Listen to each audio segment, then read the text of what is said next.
Salut tout le monde, c'est Kazune, donc pour la deuxième épisode, excuse-moi, des livres du Japon, avec Japan Reader cette fois, parce que ça y est, je suis vraiment parti sur mon truc avant. Bref, on va pas parler de ça. On va plutôt parler des temples. Alors, les temples, on va voir ça en trois parties. Comment on a pu connaître ces temples pour la plupart d'entre nous, à quoi ils servent ces temples, et le truc bizarre, parce que le Japon fait toujours n'importe quoi à la fin, mais bon voilà. Donc partie 1, comment on a découvert les temples. On les a donc découverts avec Pokémon, enfin du moins pour ma part, je pense que c'est la première fois que j'en ai vu.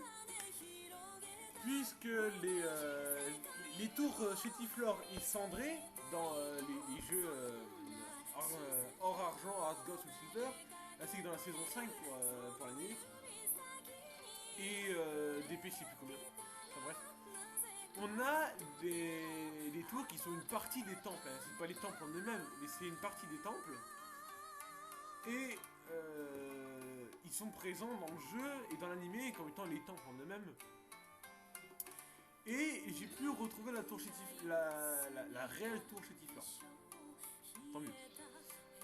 Et donc, ça apparaît aussi dans les films, notamment un film français pour le coup, Wasabi. Ce film nous montre brièvement les parcs d'un temple. On peut voir par exemple sur le screenshot que j'ai fait, deux japonaises en train de faire leur prière. Parce que oui, dans les temples, on ne rentre pas dedans pour faire notre prière. Dans nos églises, à nous, on rentre dedans pour faire notre prière.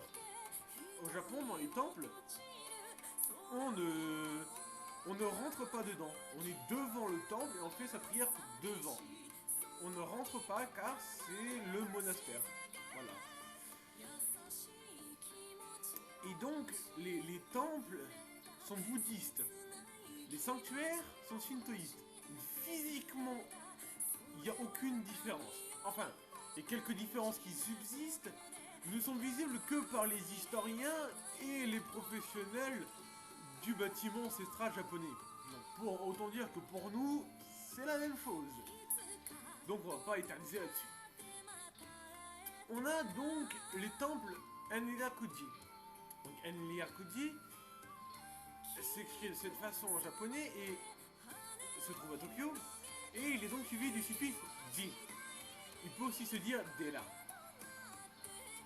Comme Kiyomizu Dela, qui se trouve aussi à Tokyo. Et vous pouvez voir que dans les deux cas, on a le suffixe qui se trouve bien à la fin, même si on est en japonais ou en français, c'est pareil. Et on a Kotokuin, qui a donc le suffixe in, qui est censé montrer que c'est un plus petit temple. Enfin bon, un temple pour nous, ça reste quand même assez énorme. Et donc on a, dans les parties du temple, le Tori, qui est donc la porte d'entrée du temple, tout simplement. Le Hato, qui est donc le temple en lui-même, enfin je dirais plutôt le monastère, là où habitent les moines. La pagode, comme je vous ai dit, la tour Chétiflore, c'est à peu près la même. Le Kondo, avec au fond sur la même image le Kodo, au milieu le Kodo, et à tout à droite le Leiro. Et il y a aussi le Kairo, qui est donc le couloir, la promenade du monastère. Et bizarrement, ça ressemble un petit peu à la ligue Pokémon de Ruby Sapphire. Donc vous voyez comme quoi Pokémon, c'était pas un mauvais exemple. Dans ces temples, il y a donc les jardins, comme je vous ai expliqué tout à l'heure avec Wasabi.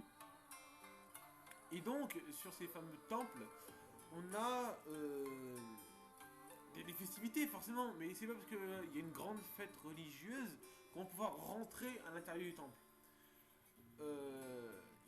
Quand même dans les fêtes religieuses, donc en général, ça part ça part de la ville et ça arrive dans le temple par la suite. Et il y a une fête religieuse, je précise, on est bien sur une fête religieuse. Je n'ai trouvé ça nulle part ailleurs et je peux même pas vous l'expliquer. Vraiment, je vais vous laisser la regarder et puis voilà, c'est n'importe quoi. C'est la fête du pénis, ouais, ça fait bizarre. Oui, il y a des gens qui s'amusent en ça. Donc oui, il y a donc des sculptures en bois et dans d'autres matériaux. Par exemple, en 2014, c'était la fête du pénis du fer et de feu.